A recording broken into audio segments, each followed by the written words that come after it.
बिस्मिल्लाहिर्रहमानिर्रहीम। नाज़रीन अस्सलाम वालेकुम, मैं हूँ इमरान वसीम। नाज़रीन आज 25 नवंबर है, दिन है जुमेरात का और साल 2021। सबसे पहले तो उन दोस्तों से दरख्वास्त करेंगे जिन्होंने अभी तक हमारा चैनल सब्सक्राइब नहीं किया, वो चैनल को सब्सक्राइब कर लें और बेल आइकॉन का बटन भी ज़रूर प्रेस करें।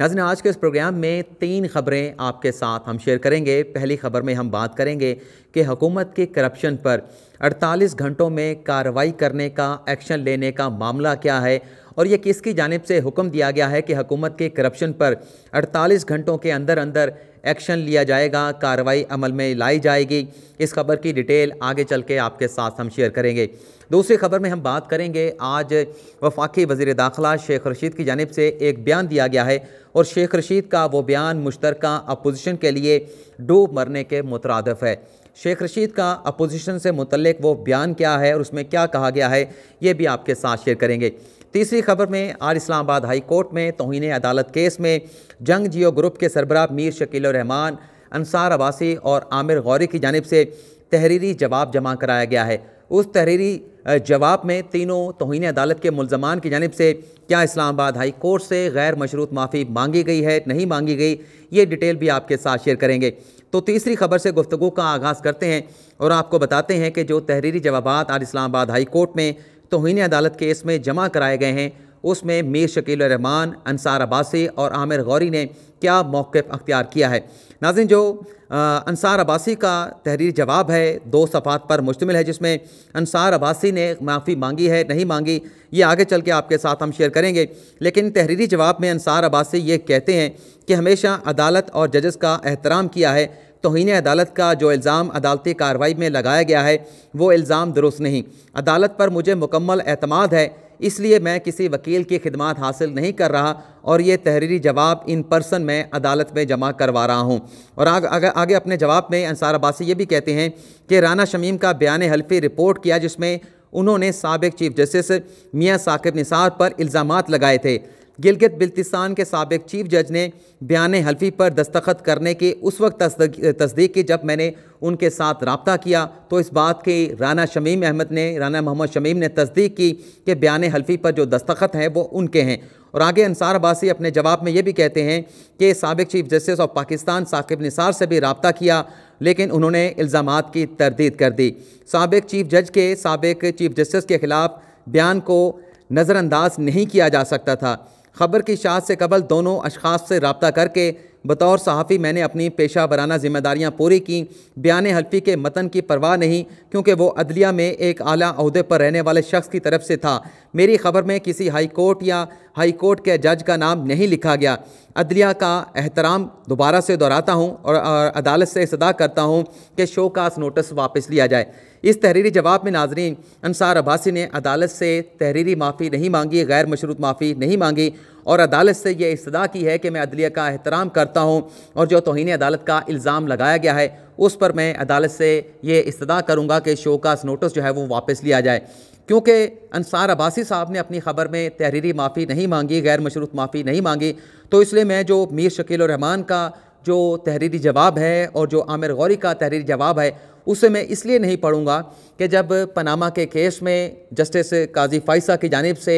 मीर शकील रहमान और अहमद नूरानी को शोकास नोटिस जारी किए गए थे, तो उस केस में भी जस्टिस खोसा की जानिब से अहमद नूरानी से कहा गया कि आप गैर मशरूत माफ़ी मांगे, तो अहमद नूरानी ने अदालत से गैर मशरूत माफ़ी नहीं मांगी थी। और जब मीर शकील रहमान से पूछा गया कि आप माफ़ी मांगेंगे, जो ख़बर अहमद नूरानी ने पब्लिश की है, शाया की है, तो मीर शकील रहमान ने कहा कि जब मेरा रिपोर्टर जो है अपनी ख़बर के ऊपर स्टैंड कर रहा है, वो अपनी ख़बर के ऊपर कायम है, डट गया है, तो मैं भी अदालत से गैर मशरूत माफ़ी नहीं मांगूंगा। इसके बाद अदालत की जानिब से दोनों को मौका दिया गया, मीर शकील रहमान को मौका दिया गया, अहमद नूरानी को मौका दिया गया और वक्फ़े के बाद आके अहमद नूरानी ने वाज़ेह तौर पर अदालत से कह दिया कि मैं गैर मशरूत माफ़ी नहीं मांगूंगा। फिर उसके बाद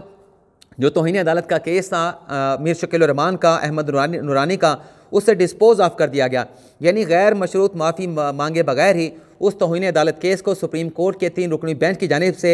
ख़त्म कर दिया गया और तौहीन अदालत केस में मीर शकील रहमान और अहमद नूरानी को बरी कर दिया गया था। चूँकि इस केस में भी अंसार अब्बासी ने गैर मशरूत माफ़ी नहीं मांगी, तो उसके बाद ये बात वाज़ेह है कि मीर शकील रहमान और आमिर गौरी भी अपने तहरीरी जवाबात में अदालत से गैर मशरूत माफ़ी नहीं मांगेंगे। लेकिन जो 17 नवंबर को समाअत हुई थी उसमें चीफ जस्टिस अतर मिनल्ला का अंसार अब्बासी से यह कहना था कि आपने ठीक है मौके पर साकिब निसार का भी ले लिया, राना शमीम का भी ले लिया, लेकिन उस बयान हल्फी में जो हक़ाइक़ हैं उसकी आपको ख़ुद अपने इंडिपेंडेंट सोर्सेस के ज़रिए इस्लामाबाद हाई कोर्ट के स्टार के ज़रिए तस्दीक करनी चाहिए थी कि उसमें जो बातें की गई हैं, जो हक़ाइक़, जो फैक्ट बयान किए गए हैं उसकी आपको तस्दीक करना चाहिए थी। लेकिन इस तहरीरी जवाब में अंसार अब्बासी कहते हैं कि चूँकि मैंने दोनों अशख़ास के साथ रब्ता करके उनका मौक़िफ़ ले लिया था तो मैंने अपनी जो सहाफ़ती ज़िम्मेदारी थी वो पूरी कर ली थी और इसमें किसी किस्म की तौहीन अदालत नहीं बनती, तो इसलिए ये शोकाज़ नोटिस जो है वो वापस लिया जाए। अब आ जाते हैं जो शेख रशीद साहब ने आज बयान दिया है। इससे पहले भी वो इसी से मिलता जुलता बयान जो है वज़ीर दाखिला शेख रशीद दे चुके हैं। शेख रशीद ने बयान ये दिया है कि अपोजिशन मीडिया और वीडियो खेल रही है, हुकूमत मुखालिफ तहरीक की जो ट्रेन है वो अपोजिशन से छूट चुकी है। हुकूमत के ख़िलाफ़ तहरीक चलाने का वक्त वही था जब मौलाना फजल रहमान इस्लामाबाद में लॉन्ग मार्च लेकर आए थे और हमारी ये खुशकिस्मती है कि हमें ऐसी नालायक अपोजिशन मिली है। इस स्टेटमेंट में नाजरीन जो शेख रशीद ने दिया है, ये जो मुश्तरका अपोजिशन है उसके लिए इसलिए डूब मरने का मकाम है कि अगर मौजूदा हालात में, मौजूदा दौर में इमरान खान की अपोजिशन होती, उनकी हुकूमत ना होती, तो इस वक्त जो महंगाई का इशू है, जो अशिया खुर्दनोश की कीमतों में इजाफे का इशू है और जो माशी हालात हैं पाकिस्तान के, मैं ये समझता हूँ कि इमरान खान ने भरपूर अपोजिशन करनी थी और जिस तरीके से उन्होंने 2013 से लेकर 2018 तक भरपूर अपोजिशन की है, अगर आज भी इमरान खान अपोजिशन में होते तो और नून लीग इक़्तिदार में होती या पीपल्स पार्टी इक़्तिदार में होती तो उन्हें दिन में तारे दिखा देते कि अपोजिशन होती क्या है। लेकिन शेख रशीद इस बात पे इतरा रहे हैं, इस बात पे फ़ख्र कर रहे हैं कि चूँकि उन्हें नालायक अपोजिशन मिली है, महंगाई का एतराफ़ हुकूमती वज़रा करते हैं, गवर्नेंस बैड गवर्नेंस का एतराफ़ करते हैं और अभी गैस बहरान का एतराफ़ भी कर लिया गया, लेकिन उस पर इतराते इस बात पे हैं, फ़ख्र इस बात पे करते हैं कि हमें काउंटर करने के लिए, हमें क्रिटिसाइज़ करने के लिए जो अपोजिशन है वो नालायक है, उसमें इतनी अहलियत नहीं कि हुकूमत को टफ टाइम दे सके।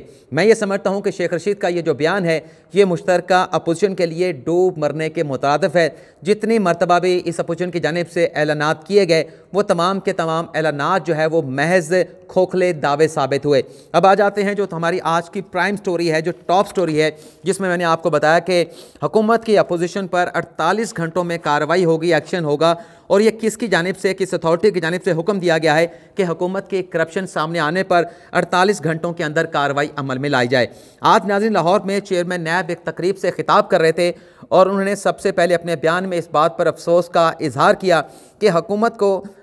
नैब को इस बात का गिला किया जाता है कि नैब जो है वो हुकूमत का हामी है। और दरअसल चेयरमैन नैब ने कहा कि ये जो इल्ज़ाम लगाया जाता है कि नैब की जानिब से हुकूमत के करप्शन पर कोई कार्रवाई नहीं की जाती, ये इंतहाई ज़ालमाना तनकीद जो है वो अपोजिशन की जानिब से या जो लोग हैं जिनकी जानिब से ये तनकीद की जाती है, ये बड़ी ज़ालमाना तनकीद है जो नैब की जानिब से की जाती है। इसके बाद चेयरमैन नैब ने यह कहा कि जो लोग ये इल्ज़ाम लगाते हैं कि नैब हुकूमत का हामी है, वो ज़रा इतना बता दें कि मौजूदा हुकूमत के दौर में कितने लोगों की जानिब से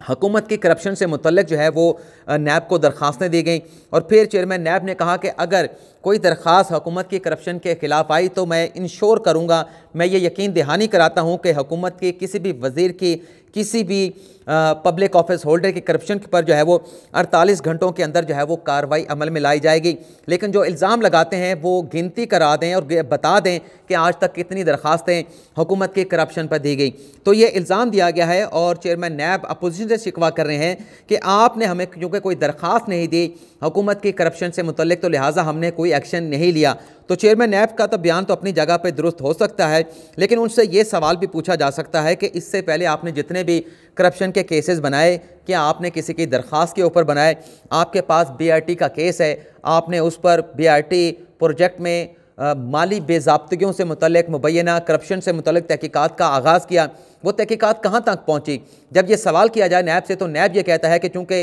वो केस सुप्रीम कोर्ट में ज़ेर इल्तवा है, तो जब तक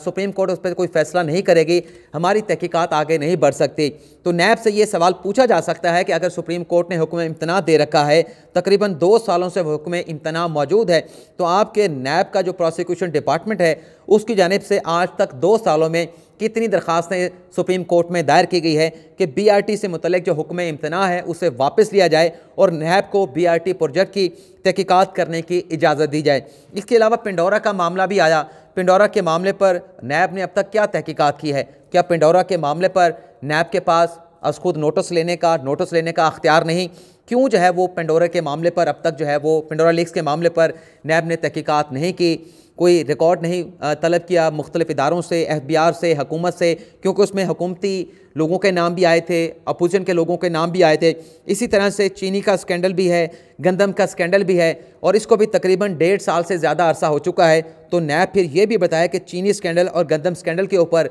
जो रिपोर्ट्स भी हुकूमत ने खुद मुरतब करवाई थी, तहकीकात करवाई थी, इंक्वायरी कराई थी, उसके बाद फ्रांसिक एनालिसिस भी कराया गया था, उस पर आज तक नैब ने क्या कार्रवाई की, तो ये चीज़ें भी रिकॉर्ड पर मौजूद हैं। आज तक इन मामलात के ऊपर, चीनी और गंदम स्कैंडल के ऊपर कोई एक्शन बज़ाहिर जो है अगर लिया गया हो, लेकिन कोई कंक्रीट, कोई इंक्वायरी या तहकीकात जो है वो हमें नज़र नहीं आती। इसी तरह से अगर हम चेयरमैन नैब के बयान पर बात करते हुए, जब उन्होंने एंकर सहाफ़ी जावेद चौधरी को एक इंटरव्यू दी था और उस इंटरव्यू में उनका ये कहना था कि अभी जो माजी के जो लोग हैं जिन्होंने करप्शन की है, 35 साल तक इक़्तिदार में रहे हैं, उनका पहले एहतसाब करेंगे। ये जो इमरान खान की हुकूमत के लोग हैं ये तो अभी इक़्तिदार में आए हैं, इनके खिलाफ हम कार्रवाई इसलिए भी नहीं करेंगे। ये इंटरव्यू उन्होंने जावेद चौधरी को दिया था जो उनके कॉलम में शाया किया गया था, जिसमें चेयरमैन नैब का ये कहना था कि अगर हुकूमत के किसी वज़ीर के खिलाफ, किसी MNA के खिलाफ एक्शन लेंगे तो ये हुकूमत तो खड़ी चंद वोटों के ऊपर है और नैब के एक्शन लेने पर यह हुकूमत गिर जाएगी, तो इसलिए हम हुकूमत के खिलाफ जो है वो कोई कार्रवाई अमल में नहीं ला रहे। तो इस इंटरव्यू से बाद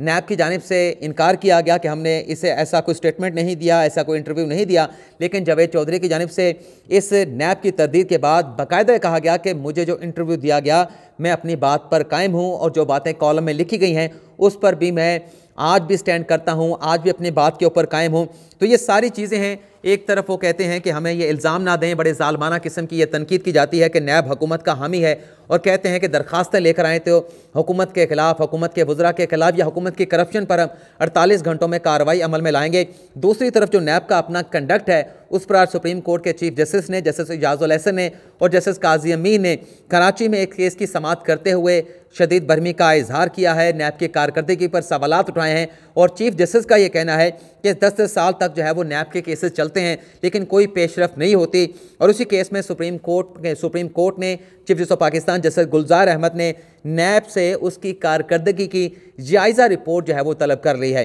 तो ये नाज़रीन आज का हमारा व्लॉग, उम्मीद करते हैं कि आपको पसंद आया होगा, आपके फीडबैक का इंतज़ार भी रहेगा। अल्लाह ताला आपका हामी और नासिर हो, अपनी दुआओं में याद रखिएगा। अल्लाह हाफिज़।